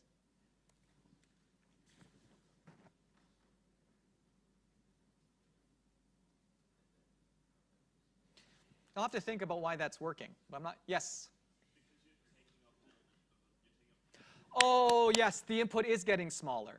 Right. Even in the case where the list is all the same number, at every point I've still taken something out. And therefore, the next quicksort is quicksorting on something smaller. And that's all we need. That's all we need. It's not smart. This isn't. We have a tree with all a right branch, but it's still going to work. It's still going to work. See? I didn't even try to make it work this well, and it worked better than I intended it to work. That's the delight of writing Haskell. Sometimes you're going to write Haskell code and realize it works on a way bigger set of stuff that you anticipated that it would work in, and that's really satisfying. OK, so quicksorting, because like technically speaking, I could have, these aren't really lines. These are just ways of sort of tidying up the code. So here's your quicksort in 2 lines, as I promised. But there's nothing, you have list comprehension in Python. You could do the same thing in Python. In fact, Python's newer features are actually the pattern matching. You can do a little bit of pattern matching now in Python functions. Like so some of these functional paradigms are sneaking their way over. OK, so that was fun for doing quicksort. OK, this one requires a little bit of thinking. It seems easy, but it's not. And they'll become apparent once we start working this out. So it's important here that I'm using int, not integer. Find the least integer in a list of ints. So let's just sort of go through the recipe. So I want to write a function least, which goes through a list of machine integers and returns the minimum machine integer. OK, so what are our what are the edges here? Base case has to be equal to something. And least of x and cons x's should be equal to something. OK, so over-engineering this, where x's is equal to y is equal to least x's. What is the least element of x con x's if I've told you the least element of the tails is y?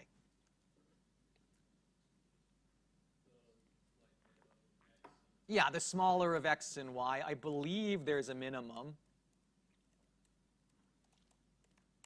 Oh, wrong paradigm. Yes. Minimum of x and y. Great. Okay. What goes here?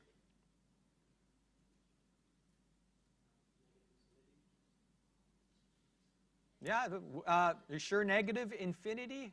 You sure negative infinity? Think positive infinity. Okay, let's try to work that out. What's the least element of this? Obviously, no one would dispute that. Okay, but this means that this has to be equal to the minimum of x and least empty. So what do I have to compare x with so that minimum x in that comparison will always return x? For what number is x always smaller than? Infinity, right? So this has to be like this. Interpret that as the infinity symbol, okay? Not eyes, or not something more lewd. What do I do? What do we do? What's special about this program that I haven't? Ints aren't infinite.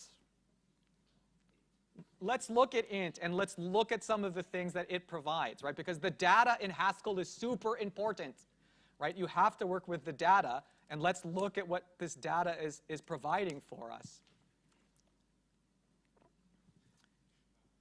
Here, it's bounded. And if it's bounded, that means it has the largest element. And if it has the largest element, that means we do, in fact, have infinity in this case. For any bounded type, you can get its max bound. Like that, I believe. I hope. Let's see. Oh, that's not actual Haskell code. Almost. What was it again?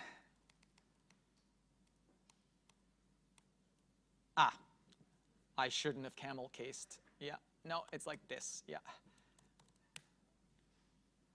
Ugh, I flipped it around. Yeah. Oh, that makes sense. Yeah. Max bound typed as an integer. That makes sense. Yeah. Okay. Now we have least 1, 2, 3, 1. Least minus 2. Okay, but like this looks simple, but this required some thinking. Do you have this in other languages? Oh, least of empty list? I think it's just going to return max bound. Oh, cool. There's your infinity on this system. I didn't know that. Can you add 1 to it? I hope not. Oh, overflow. Okay. Everyone satisfied with what just happened here? Yeah, okay. So just keep in mind, right, that you have to, some of the data will provide you some capabilities that the other data don't have, right? And so when you're working with a particular data type, go look at what it provides, because some of those things that it provides may be critical for you implementing a function properly. And in particular, utilizing these max and min bounds is very useful. And you have this in Python and C, I believe. Python has float inf. You have an element which is the largest float. And since you have polymorphism, that's the largest number for any number. This is a great, if you go to coding interviews, if you know that you can eliminate base cases by using infinity, you can totally thwart some of your interviewers. I know people who I've trained to go to these interviews, who I taught how to use these infinities. And they were given problems, which the whole point of the problem was to induce a bunch of edge cases. And they didn't induce edge cases because they used infinity. In fact, the one I know who now works at Google, the engineer didn't believe that the code could work. They had to call another engineer who sort of slapped the junior over the head and said, if it works, we'll hire her and she'll be in charge of you. But it's good. This is a very useful tactic. Okay. The subsequences of this list 1, 2, 3 are comprehensively all of the subsets of length 0, all of the subsets of length 1, all of the subsets of length 2, and all of the subsets of length 3. Some of them sum to 5. This one sums to 5. I don't think anything else sums to 5. Was there a better example than? Okay, at least one of them sums to 5. So my question is, if I give you a list of numbers and I give you some target, can you tell me if that list of numbers has some sub-collection which is equal sums to the target? Yes, good. How?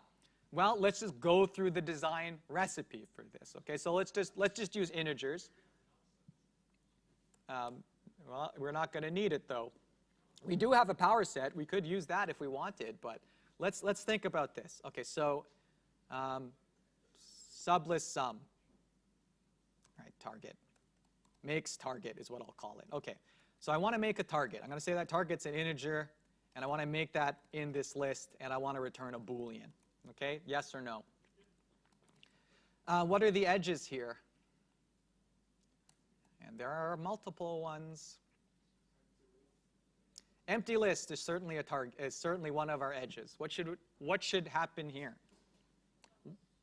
False. What sum could you make in an empty list? 0. So you can make the sum 0 with an empty list. Yeah. So it should be true. True, right? It is true that I can make the sum 0 on empty list. The empty sum is 0 for the same reason the empty product is 1.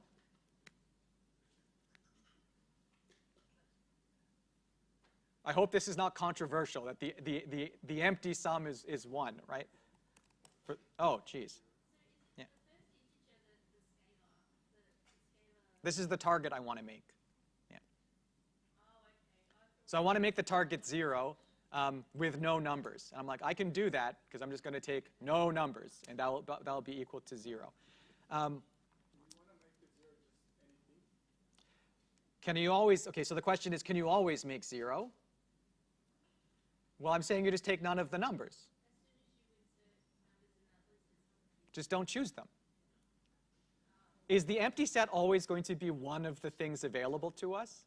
What does that sum to? 0. So is it always possible to make 0? Yes, so let's just codify that. It's always possible to make 0. Okay. What about this one? Yes. Why? Because what assumption can we make here? What's the precondition? Yeah, if this was x, right, x is not equal to 0. Okay, so I'll just take that out. But there we go. So this had a little bit more tricky base condition. This one, you know, I'm not saying it's always going to be easy. You do have to give it some thought. What is the generic case here? Okay, so I'm going to ask if we can make the target k in here. Is it okay to make this pattern match? Are we safe to do this? Why? Because at line 5, we've assured that if the list was empty at line 5, it would have been captured by that pattern match. So at line 6, we're assured that what we're pattern matching against cannot be empty. So that's going to satisfy. Let's just go grab an answer.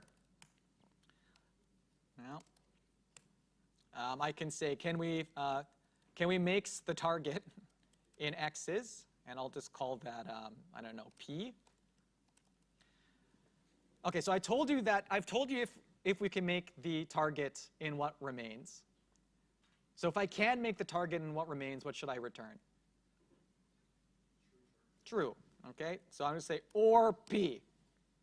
Okay, so that's the easy one. I'm saying, okay, forget about the first character. Forget about the first number. Can I actually make the target in what's left over? Yes. Oh, then I can make the target. Okay. Suppose that was false. What do I have to check now? So what are the two options for making the target with x? So at this step, the two options for x is use it or don't use it. So here's the one where we don't use it. Can we create the one where we do use it? What question can I ask that supposes that we are using x? Can we make the target in can we make k minus x the target? Like utilize x, right? So suppose we want to make the target 7, and we're using the number 3, then we have to make the target 4 in what remains. Yeah? So I'm going to say try to make that target in what remains, and then the answer is what? Q or P. Yeah? Let's see if that works. Can I make the target of 3 in 1, 2, 3? Sure can. Can I make the target 6? Can I make the target 7? Whoops. Can I make 0? Okay. So this is a great interview question, actually. My tutors, are any of my 1001 tutors in here? Yeah, we're arguing about this one in the Slack, right? And I was shaking my head because there is a 2-line Python solution to the problem. So yes, sir. Can we remove the P and would it still work? Remove this P. Yeah, like the P line. Remove this. Yeah, and then the P. How would that work? Because then you're utilizing every number. You have to look at every number and say I can use this or not use this. So if I took out that P, then it will only work if the only sums are the ones where you're taking every member of that list, right? Because okay, suppose I want to make the target 5 in the list 1, 2, and 3, right? You can't use 1. So if I take out P, which is the branches is not using 1. Right? So that wouldn't work. Okay, that's a fun one. We'll do one of these maybe, because we do have, well, technically I took away your break, but maybe we can do this one, because it's a little bit complicated, then I'll leave you with the other two. This one I was trying to do last night, and I couldn't find a good solution. There used to be a good solution, I just maybe forgot it, but yeah, this one's a little bit of fun. If someone can come up with a very compact solution to this, I'd love to see it. Because I came up with some stuff that I'm not very satisfied with, but I'm sort of convinced there has to be a better solution to this problem. All right, so I'm going to give you a string, and I want you to sort of like break that string up into pieces where if you combine all the pieces back together, you get the string back, but the pieces themselves are all palindromes. Right, so like here is all of these individual strings are palindromes, and if you concatenate them, you get that back. All of these individual strings are palindromes, and if you concatenate them, you get that back. And the whole thing is a palindrome, so if you concatenate that, you get that back. This was like very close to like an assessment question that we gave last. Oh, speaking of your assessments, how is the assessment going? Because it's due Friday.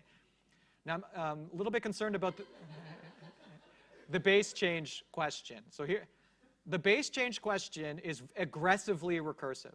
Aggressively. And some of the questions I'm getting asked on the EdStem are worrying me about can I use log, can I use list length? It's like, no, you don't use any of it. So here's my tip, which I thought would be obvious. Write 2 functions that one converts into base 10 and the other one converts out of base 10. Okay, and you compose those and you solve the problem.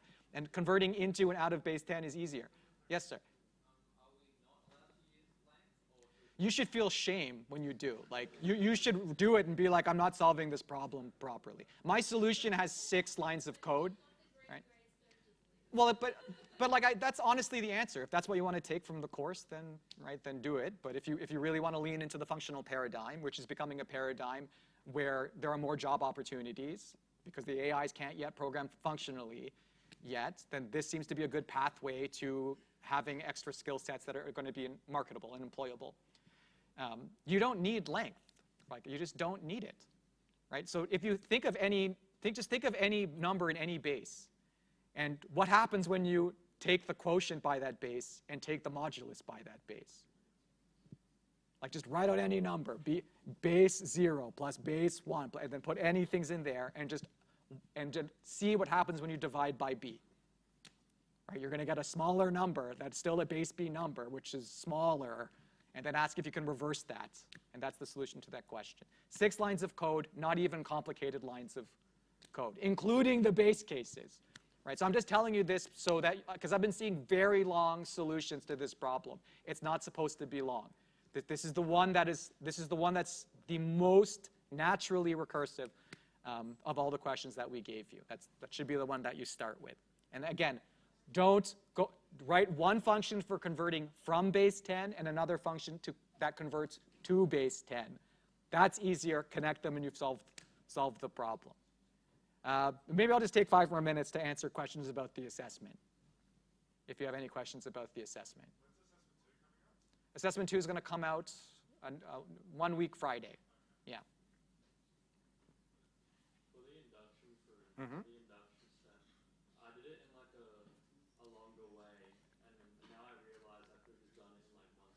Rewrite it.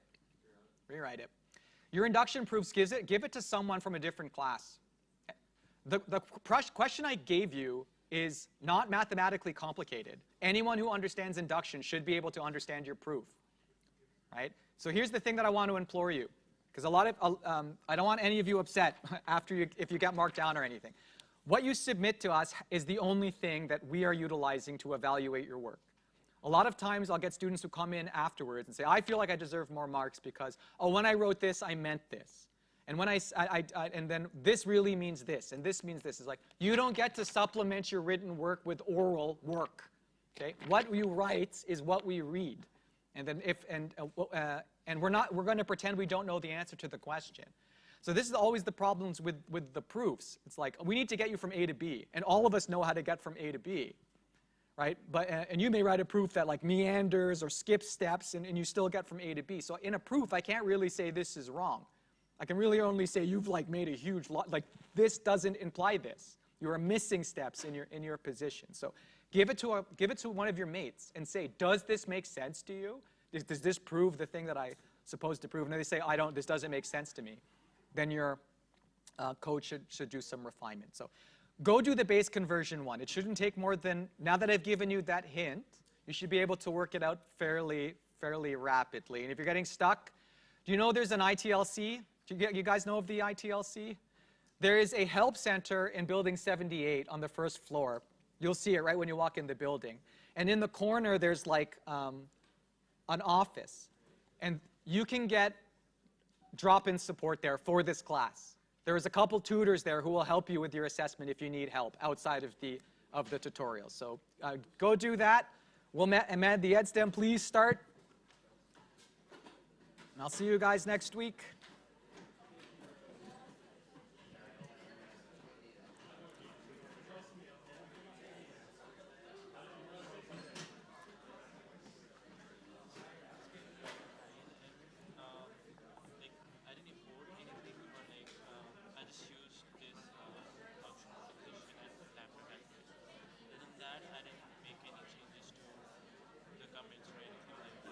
Okay, so just comment out all of these things one by one until. So the reason that. Yeah, I tried that. Even then, like one by one, like I started with the function A and B. Like all of them are returning the compiler. But when I okay, then post this on the EdStem, and I'll have the maintainer of the gradescope look at it. Okay, so. Because I'm saying if there's any problem in any of these lines, it will throw a compiler error. So if you comment out everything in there, will it run? Yeah. What's the first line that you uncomment that breaks it? If I comment all of this stuff, And then uncomment it line by line. What's the first line that breaks it? it doesn't happen. It's not working for every line. Then there's a larger problem. Okay, so post this on the EdStem, and we'll have the greater look. I'll have someone look at it. Yeah. I can't resolve this now just by looking at it. I don't have that skill. I have to sit down and look at what you wrote. Yeah, so like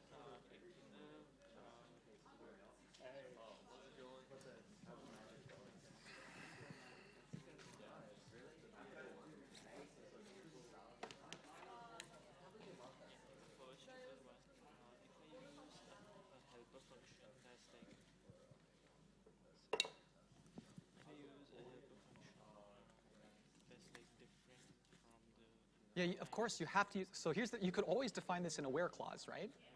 So I don't understand why everyone doesn't think that you can use helper functions. It's literally impossible to do this course without defining more functions. but they are like more, like they're including more.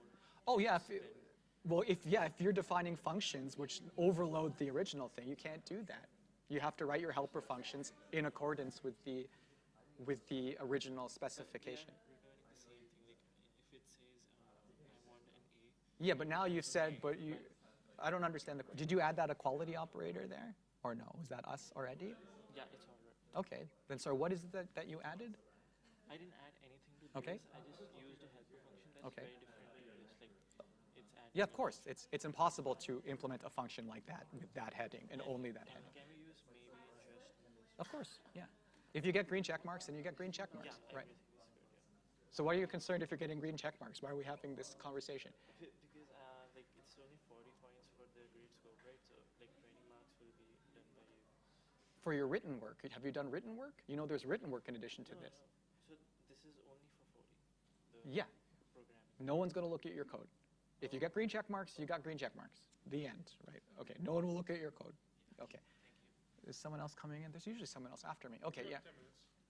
Oh, yes, yeah, okay. Did you say that all the tests in grade scope were visible? Yes, Okay. but like some of them may say you failed, we're not telling you what the case is. Yeah. That's what I mean by visible. There's no like additional test hidden afterwards, fully. but we're still telling you like, yeah, you'll know. Like, so they're hidden but visible, hidden visible, if that makes any sense, yeah. And is it was like max value, the infinity? Yeah, max bound. Is that just overloaded with all the types? Only for those types that have bounded. And I don't know what you mean by overloaded. Well, you said it's overload, but then for the integers. Oh, I'm saying like Sorry, max max bound bound. is like some type of generic type, which then you can, yeah, like say, be the integer and it will become that. So like, yeah, max bound is kind of a weird thing. So is it overloaded or is it not? I'm not sure overloaded is the correct word to use here, because overloaded in our context means that you have more than 0 class constraints. So I guess max bound has no class constraints, but then you constrain it, and then it does, right? So I'm not sure that nuance is overly important. If you have a bounded type, then. Also, if we removed line 5, what would be the error we get?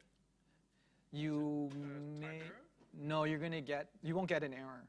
You'll only get an error once you try to run it, and then it'll bottom out. Would it go that the types aren't compatible with the definition in line 3? No, but all the types are compatible. As in, Right. I seem to remember there was something in week 2 where you commented out a line in one of the base cases, and then it yelled at you because it.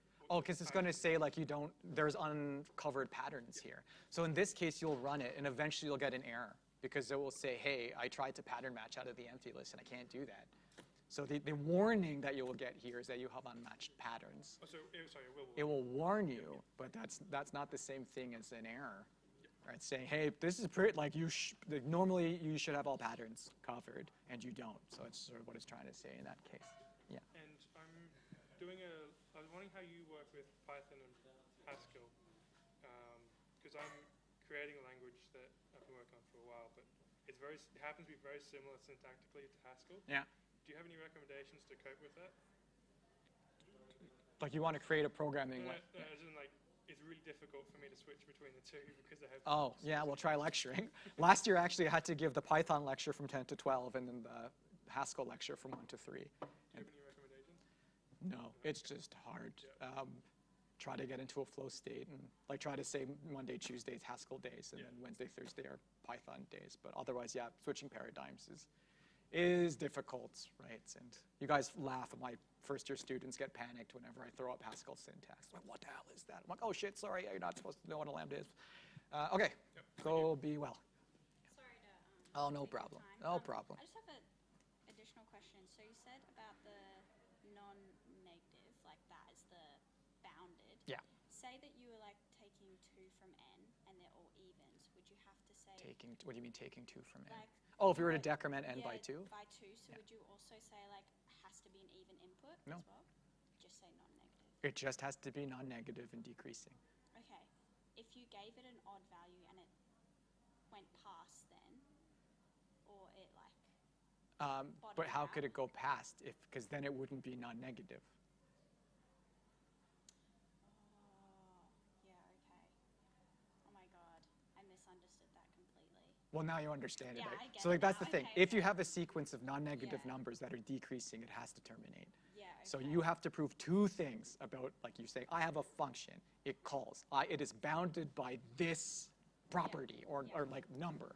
But that number could be something like the length of one of the inputs. I don't want to give you the perception that it's always just going to be one of the inputs. You may have to convert one of the inputs to Yeah. a number, Okay. like length. Yep. And then you can say something like, well, length is trivially non-negative. That's the property of length. And then you can see, we always pop the head off the list. Yeah. And then you say, look, the bound value, it's 1 less. Now the list is not length n, it's length n minus Yeah. 1. And because I've just determined that this descends strictly and that they're all positive, it will terminate. So don't do more because Yeah. those 2 things are sufficient to get termination. Yeah. Thank you. We're going to be quick.